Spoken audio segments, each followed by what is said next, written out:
بسم الله الرحمن الرحيم إن الذين آمنوا والذين هادوا والنصارى والصابئين من آمن بالله واليوم الآخر وعمل صالحا فلهم أجرهم عند ربهم ولا خوف عليهم ولا هم يحزنون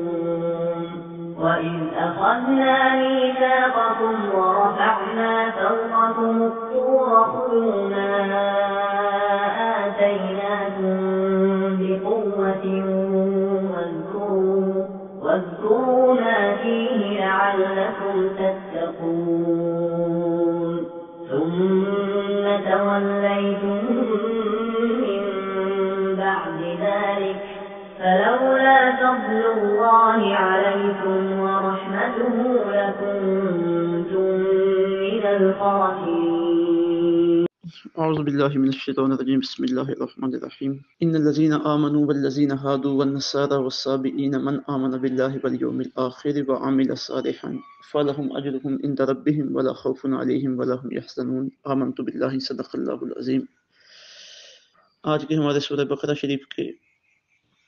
آیات 62, 63 اور 64 میں دو چیزوں کا ذکر ہے. ایک یہ کہ یہودیوں کا دعویٰ تھا کہ ہم چونکہ حضرت یعقوب علیہ السلام کی اولاد ہیں، کثیر تعداد میں انبیاء ہماری برادری کے تھے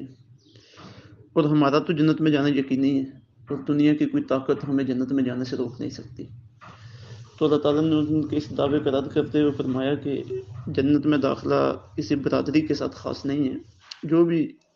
اللہ پر ایمان لائے اور اس کے تقاضوں کو پورا کرے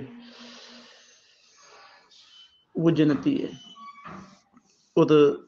دوسرا یہ واقعہ ان کی تاریخ کا بیان کیا گیا کہ جب تورات حضرت موسیٰ علیہ السلام پہ نازل کی گئی تو پہلے کتابیں جتنی بھی آئی ہیں وہ مکمل آیا کرتی تھی. یہ قرآن پاک کا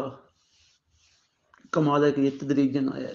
تھوڑے تھوڑے کر کے احکامات قرآن پاک میں اترے ہیں. تو جب اتنی بڑی کتاب آئی اور فوری ان احکامات پہ عمل کرنا انہوں نے مشکل سمجھا یہودیوں نے، تو انہوں نے اس کا انکار کیا. تو جبرائیل امین نے اللہ تعالیٰ کے حکم سے کوہ طور کو اٹھا کر ان کے سروں کے اوپر لہرا دیا کہ مانو ورنہ یہ پہاڑ تمہارے اوپر گر جائے گا. تو اس وقت انہوں نے توبہ کی اور کہا جی ہم اس کتاب کو مانیں گے.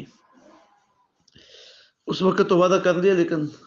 بعد میں پھر وہ اس وعدے سے پھر گئے. تو اللہ تعالیٰ یہودیوں کو ان کے باوجداد کی اس بدعہدی کی یاد دلا رہے ہیں کہ تمہارے باوجداد نے یہ کام بھی کیے تھے.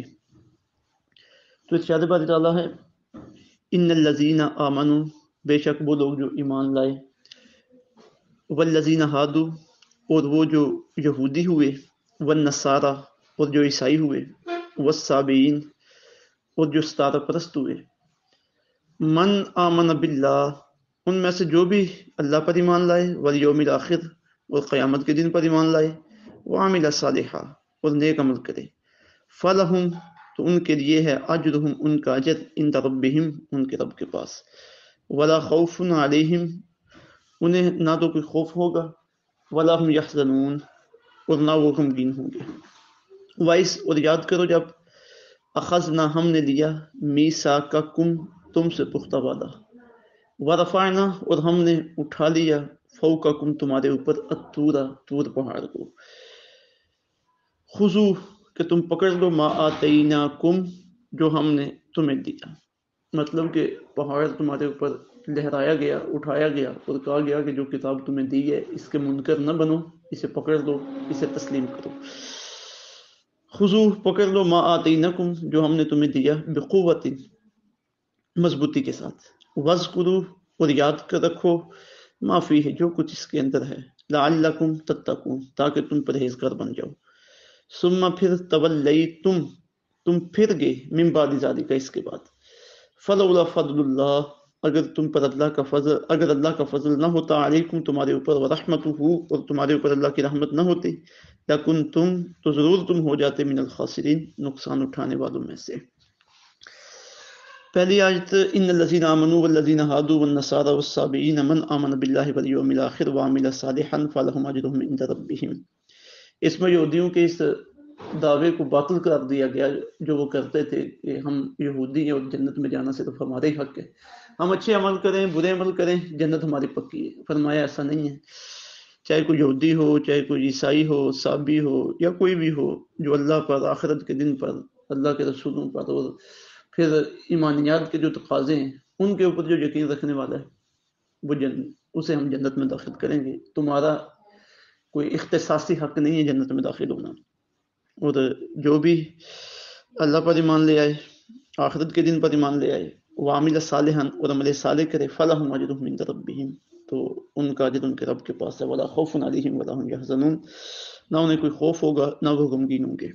ایک تو یہ یہودیوں کے اس باطل دعوے کو توڑا گیا اس آیت طیبہ میں۔ دوسرا، اس آیت طیبہ سے کچھ لوگوں نے ہمارے دور میں اور ہم سے پہلے ایک استدلال کیا ہے کہ سارے مذاہب جو اللہ کو ماننے والے ہیں اور آخرت کو ماننے والے ہیں وہ ایک ہیں اور سب جنتی ہیں، اور اس کی آڑ میں انہوں نے حضور رحمت دو عالم صلی اللہ علیہ وسلم کی ختم نبوت، آپ جو آخری نبی بن کے تشریف لائے اور اب قیامت تک وہی بندہ اہل اسلام میں سے ہے اور وہی بندہ جنت کا مستحق ہے جو آپ کی نبوت کو تسلیم کرے، انہوں نے اس عقیدے کو ہلکا کیا اور کہا کہ ٹھیک ہے، اگر کسی نے آقا علیہ الصلوۃ والسلام کو نہیں ماننا، اپنے کسی اور نبی کو ماننا ہے، حضرت عیسیٰ کو مان لیا، حضرت موسیٰ علیہ السلام کو مان لیا، وہ اللہ کو تو ماننے والا ہے اور قیامت کو ماننے والا ہے، عمل صالح کرنے والا ہے، تو وہ جنتی ہے۔ کسی ایک نبی کو نہ ماننے سے کوئی فرق واقع نہیں ہوتا۔ تو اس آیت طیبہ میں اس طرح کی کوئی بات نہیں ہے جو وہ ثابت کرتے ہیں، کیونکہ جب بھی یہ بات کہی جاتی ہے کہ اللہ کو مانے، تو اللہ کو ماننے سے مراد یہ ہوتا ہے کہ اللہ تعالیٰ نے جن جن چیزوں کو منوایا ہے ان سب کو بھی مان لیں۔ ایمانیات میں صرف اللہ کو ماننی نہیں ہے، ایمانیات میں اللہ تعالیٰ کے علاوہ اللہ کے رسولوں کو ماننا بھی شامل ہے، اور رسولوں میں سے کسی ایک رسول کا، ایک نبی کا انکار بھی کفر ہے۔ تو جب اللہ رب العزت کو ماننے کی بات آئے، ایمانیات کی بات آئے، تو رسولوں کو ماننا اس میں شامل ہوتا ہے۔ اور پھر قرآن مجید میں یہ اسلوب ہے کہ ایک چیز کو ایک جگہ پہ بیان کیا جاتا ہے، اسی چیز کا دوسرا حصہ کسی اور جگہ پہ بیان کر دیا جاتا ہے۔ تو ایمانیات کے متعلق قرآن مجید کی جتنی بھی آیات ہیں جو مختلف مقامات پہ آئی ہیں، ان سب کو جب پیش نظر رکھا جائے تو عقیدہ رسالت یہ ایمانیات میں ایک بنیادی عقیدہ ہے۔ تو ایسا ہرگز نہیں کہا جا سکتا کہ رسول اللہ صلی اللہ علیہ وسلم کو نہ بھی مانا جائے تو تب بھی بندہ جنتی ہے یا اللہ رب العزت کا برگزیدہ ہے، ایسا بالکل نہیں ہے۔ اس آیت سے غلط فہمی پھیلائی جاتی ہے۔ پھر آگے یہودیوں کا وہ واقعہ جو انہوں نے تورات کو ماننے سے انکار کر دیا تھا، جو وَإِذَا أَخَذْنَا مِيثَاقَكُمْ، یاد کرو جب ہم نے تم سے پختہ وعدہ لیا، وَرَفَعْنَا فَوْقَكُمُ الطُّورَ، اور کوہ طور کو تمہارے اوپر اٹھا لیا، خُذُوا مَا آتَيْنَاكُمْ بِقُوَّةٍ، کہ جو ہم نے تمہیں دیا ہے اسے مضبوطی کے ساتھ پکڑ لو، وَاذْكُرُوا مَا فِيهِ لَعَلَّكُمْ تَتَّقُونَ، اور یاد کرو جو اس کے اندر ہے تاکہ تم پرہیزگار بن جاؤ، ثُمَّ تَوَلَّيْتُم مِّن بَعْدِ ذَلِكَ، پھر تم اس سے پھر گئے، فَلَوْلَا فَضْلُ اللَّهِ عَلَيْكُمْ وَرَحْمَتُهُ لَكُنتُم مِّنَ الْخَاسِرِينَ، تو پھرنے کے بعد بھی ہم نے تمہارے اوپر رحمت ہی کی، کوئی بہت بڑا عذاب تمہارے اوپر نازل نہیں کیا، یہ بھی کرم نوازی ہے۔ اگر تمہارے اوپر ہمارا فضل نہ ہوتا اور ہماری رحمت نہ ہوتی تو تم نقصان اٹھانے والوں میں سے ہو جاتے۔ تو آج کے درس میں ہمارے لیے جو بطور خاص پیغام ہے، ایک تو یہ کہ اللہ رب العزت کا فرما بردار بندہ بننے کے لیے اور اس کا محبوب بندہ بننے کے لیے بندے کا ایمان کامل ہونا ضروری ہے، اور پھر ان ایمان کے تقاضوں کو پورا کرنا ضروری ہے۔ جو بھی ایمان لائے اور عمل صالح کرے، تو ہم بھی اگر یہ